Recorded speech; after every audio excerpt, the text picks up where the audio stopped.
नमस्कार। शब्दघोष के जन सरोकार में आपका स्वागत है। मैं मोहनलाल मोदी आज एक ऐसे मुद्दे पर बात कर रहा हूँ जो जनता के फ़ायदे नुकसान से उसके स्वास्थ्य से जुड़ा हुआ है। मसला है तथाकथित झोला छाप डॉक्टरों के खिलाफ कार्रवाई की। अब ये झोला छाप डॉक्टर कौन है, कार्रवाई क्यों हो रही है और ये विषय, ये मुद्दा क्यों बना कि आज हम इस चीज़ को लेके आमने सामने हैं। एक विधायक हैं, भाजपा के हैं, लांजी क्षेत्र के, नाम है राजकुमार कर्राहे। अब सरकार पक्ष के विधायक हैं तो फिर जाहिर है शासन की जो कार्रवाई है उसका इनको सपोर्ट करना चाहिए, ये अपेक्षा रहती है शासन की भी और जनसाधारण में भी धारणा रहती है कि शासन के विधायक हैं तो शासन के पक्ष में ही कार्रवाई करेंगे। लेकिन हुआ ये है कि इनके क्षेत्र में प्रशासनिक एक अमला प्लस स्वास्थ्य विभाग का अमला ये तथाकथित झोला छाप डॉक्टरों के खिलाफ कार्रवाई करने पहुंचा। जब ये पहुंचा तो इन्होंने उस अमले को एक चेतावनी दी या उसे कार्य करने से रोका और कहा कि आप इन डॉक्टरों के खिलाफ कार्रवाई ना करें, आप जाएं यहाँ से। और मीडिया कह रहा है कि इन्होंने धमकाया भी उस अमले को। अब जो भी हो, ये वस्तुस्थिति जांच के बाद सामने आएगी। इधर विधायक महोदय ने अपने यहाँ के वो चिकित्सक जिनके खिलाफ कार्रवाई होना थी उनके संगठन को यह आश्वस्त भी कर दिया कि आप चिंता ना करें, मेरी कलेक्टर से बात हो गई है, मुख्यमंत्री महोदय से बात करूँगा और उनसे निवेदन करूँगा कि आपके खिलाफ होने वाली जो कार्रवाई है इसे रोका जाए। इस आशय के यदि आदेश सीएम ने दिए हैं तो कृपया करके वो आदेश वापस लें। ये क्या है, आगे बढ़ते हैं। सरसरी तौर पर जब विधायक किसी वर्ग विशेष की कवायद उसकी हिमायत करता है तो आशय लगाया जाता है कि उनको वोटों की लालच रही होगी, इसे वोट की राजनीति भी कहते हैं, तो उनका विरोध बैठे बिठाए ना मिले, इसलिए उनकी मजबूरी है डॉक्टरों के पक्ष में बात करना। ये अंदाज लगाया जा सकता है, जिसे हम तुष्टीकरण भी कहते हैं। लेकिन वास्तविकता कुछ और भी है।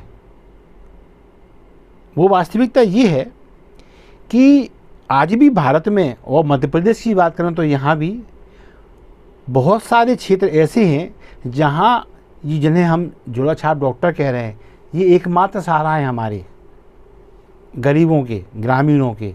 यहाँ आपको वो डॉक्टर मिलेंगे नहीं जिन्हें हम या सरकार सही मायने में डॉक्टर मानती है। कैसे आते हैं, कम से कम एमबीबीएस तो हो और एमडी हो गया तो बहुत बड़ी बात है। इस तरह के डॉक्टरों को शासकीय बोलचाल की भाषा में डॉक्टर माना जाता है, ये कम से कम इन्हें एमबीबीएस तो होना ही चाहिए। इसके नीचे जो है वो इनको लगते हैं वो झोला छाप हैं।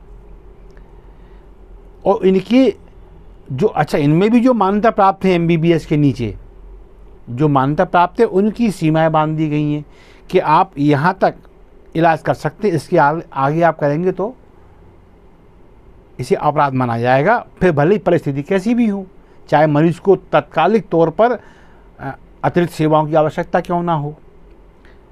लेकिन मुद्दा ये है कि जो एमबीबीएस या एमडी डॉक्टर हैं या फिर अन्य विशेषज्ञ चिकित्सकों को मान लें, इससे अधिक कुशल तज्ञ ये गांव जाना ही नहीं चाहते, ये पिछड़ी दलित बस्तियों में जाना ही नहीं चाहते।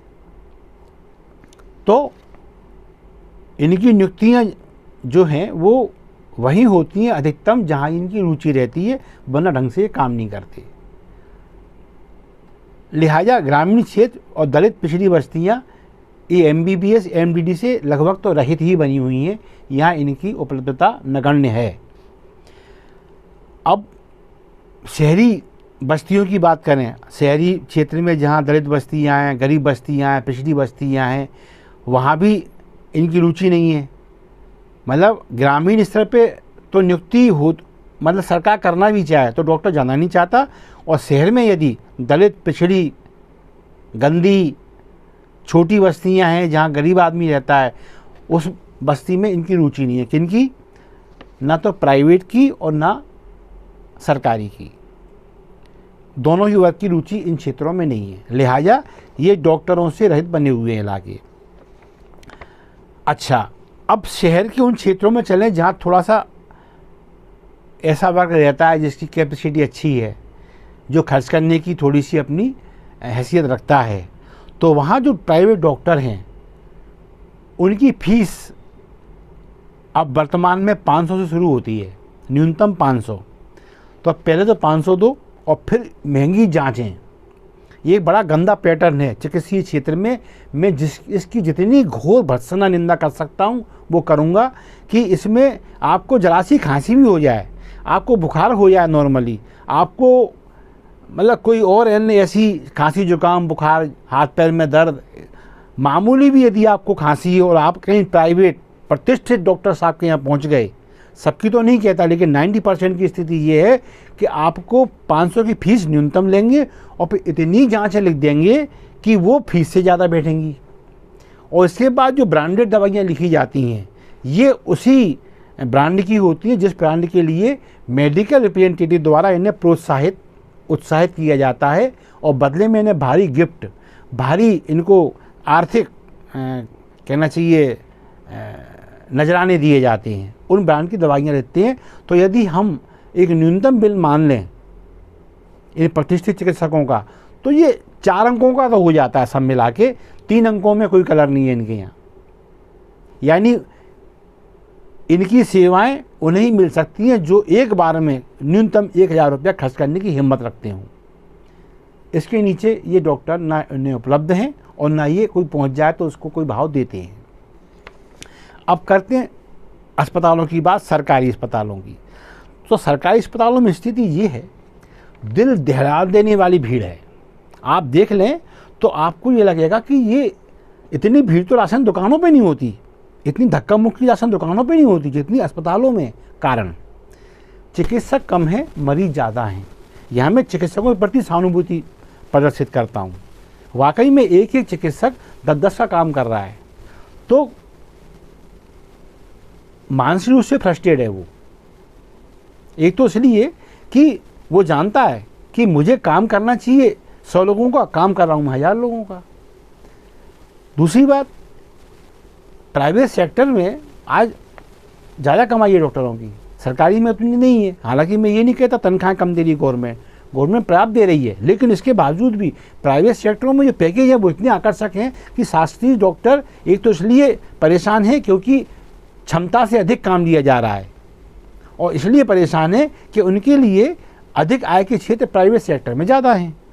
तो इसलिए एक तो वहाँ भीड़ ज़्यादा है, इसलिए एक आम आदमी वहाँ जाते दहल जाता है कि यहाँ आने का मतलब है दिन भर की नौकरी से या दुकान से पल्ला झाड़ लेना। तो यानी यदि यहाँ पे अपन को सेवा लेनी है तो आपको दिन भर की कमाई अपनी त्यागनी पड़ेगी, एक दिन की कम से कम। उसके बाद आपका नंबर आएगा और उसमें भी क्या होगा, डॉक्टर के पास समय कम है, वो ऐसे में ना तो आपका बीपी चेक करेगा ना आपका कोई और परीक्षण कर पाएगा। अधिकांश जो मेरा अनुभव है वो यही है, डॉक्टर आपसे पूछता है क्या हो रहा है, बुखार हो रहा है, पैरासीटामोल, क्या हो रहा है, दर्द हो रहा है तो डाइक्लोफेनिक या ब्रूफेन इत्यादि पेन किलर, और क्या, तो उन्होंने कहा साहब उल्टियाँ हो रही हैं, तो उन्होंने कहा ठीक है, उल्टी में ओल्डेन टाइप की दवाइयाँ आती हैं। मतलब कुल मिला के गिनी चुनी दवाइयाँ रट गई हैं आम आदमी को, तो जो वो मेडिकल स्टोर से मांग लेता है। अब एक प्रिस्क्रिप्शन तैयार हो जाता है और वो छुट्टी, फ़ायदा हो जाए तो ठीक, नहीं हो जाए तो भगवान मालिक। ये सरकारी अस्पतालों की स्थिति है, भीड़ प्लस अनदेखी।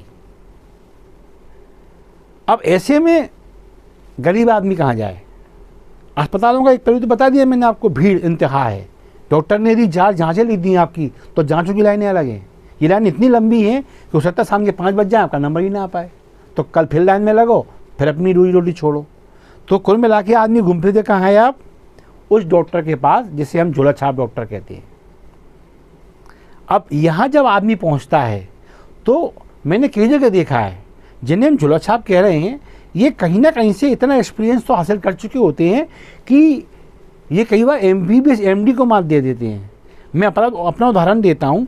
एक बार मेरे हाथों में बहुत सारे छाले हो गए थे, उनमें मवाद पड़ गया, मैं अपने हाथ से खाना नहीं खा पा रहा था, और जाहिर है मेरी पत्नी मुझे खाना खिलाती थी।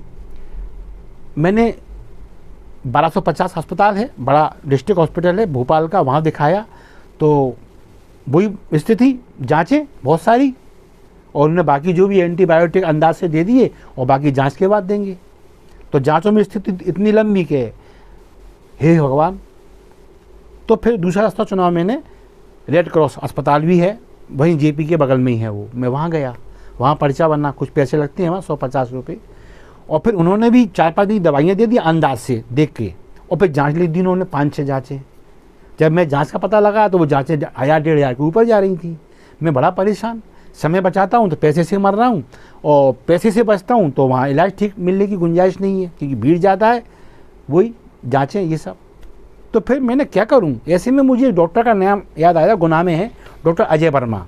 MBBS नहीं है, MD नहीं है, बिल्कुल नहीं है, लेकिन इतने अनुभवी हैं वो डॉक्टर। पहली बात तो वैद्य हैं, मैंने झोला छाप नहीं कहूँगा, वो बहुत प्रतिष्ठित और इज्जतदार डॉक्टर हैं, डॉक्टर अजय वर्मा। मैंने उन्हें फ़ोन लगाया और डॉक्टर साहब से कहा, डॉक्टर साहब ऐसी ऐसी बात है, मैं क्या करूँ, बहुत परेशान हूँ, या तो पैसा या फिर इलाज। तो उन्होंने कहा एक काम करो, आप अपने हाथों की मुझे कुछ इमेज भेज दो, फ़ोटो खींच के। तो मैंने फ़ोटो खींच के उनको इमेज डाल दी व्हाट्सएप पे। गजब, 2 मिनट में कॉल आ गया, अरे ये तो हार्पीज है।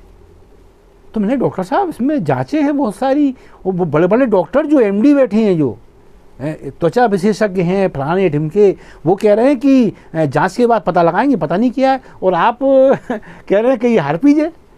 100% ये हार्पीज है। मैं, डॉक्टर साहब कितना मानूं, कि जितना अपने आप को मान सकते हो उतना मानो आप कि ये हार्पीज है।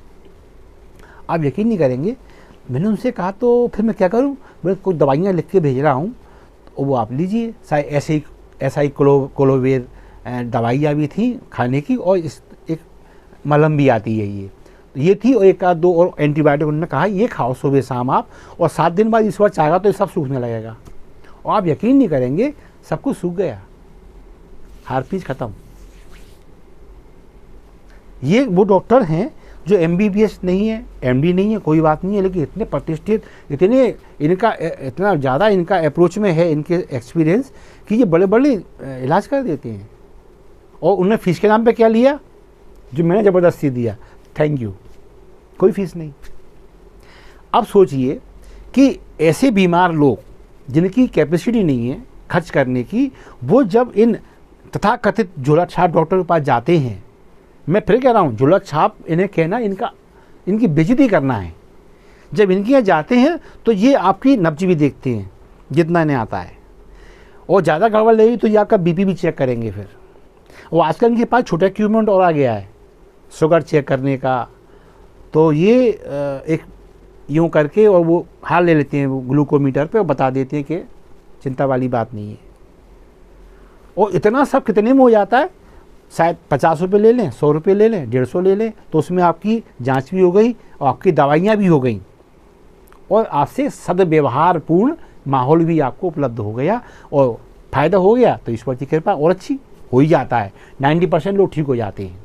अब लोग कहते हैं इनसे नुकसान है, तो हाँ, नुकसान कब होता है, जब पर्याप्त ट्रेनिंग के अभाव में आपातकालीन स्थितियाँ बन जाती हैं और डॉक्टर को ये लगता है कि मैं अपनी थोड़ी सी मर्यादा यदि लांघ जाऊँ, कौन सी जो नियम ने बांध रखी हैं, तो शायद मैं इस मरीज को बचा लूँगा। और वहाँ जब वो मर्यादा को लांघता है तो वहाँ फिर कभी कभी अनहोनी भी हो जाती है।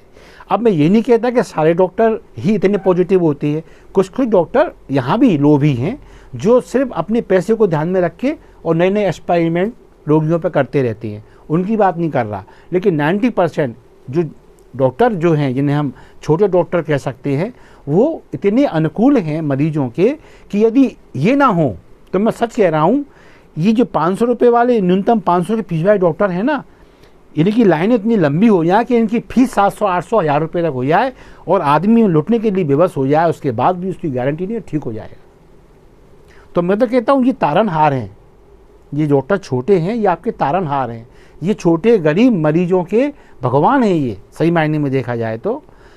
अब ऐसे डॉक्टरों के खिलाफ यदि शासन कहता है कार्रवाई करो, तो कार्रवाई ये करो कि उनको ट्रेनिंग दो, उनकी मर्यादा थोड़ी सी और बढ़ा दो, उनका काम करने दायरा थोड़ा और बड़ा कर दो, तो ऐसा लगे कम से कम कि हाँ, एक सीमित दायरे में, एक सीमित व्यय में एक गरीब व्यक्ति को स्वास्थ्य मिल जाए तो उसमें क्या बुराई है। और मैं समझता हूँ जो विधायक हैं लांजी के, शायद उनका दृष्टिकोण यही है कि ऐसे डॉक्टरों के खिलाफ कार्रवाई करने की आवश्यकता नहीं है, उन्हें प्रोत्साहित करने की आवश्यकता है, उन्हें ट्रेनिंग देने की आवश्यकता है और उनका कार्यक्षेत्र बढ़ाने की आवश्यकता है। इससे एक और जो शासकीय अस्पताल हैं उनका दबाव कम होगा। दूसरी बात, जो सेवा ये लोग अपने गरीब रोगियों की नहीं कर पा रहे हैं, ये ट्रेनिंग के बाद और अच्छी सेवाएं कर पाएंगे, गरीब का भी भला। और वो जो डॉक्टर फ्रस्ट्रेट हो रहा है ज़्यादा भीड़ होने से, वहाँ से भीड़ थोड़ी कम होगी। यदि सरकार इस मांग को मान लेती है तो मैं समझूंगा उसने एक मानवीय पहलू को स्पर्श करने का प्रयास किया है। बाकी तो फिर सरकार जो कर दे सो ठीक। बस इसी के साथ मैं मोहनलाल मोदी आज अनुमति चाहूँगा, फिर किसी मुद्दे के साथ आपके सामने आऊँगा। तब तक के लिए आज्ञा दीजिए। नमस्कार, जय हिंद, जय भारत।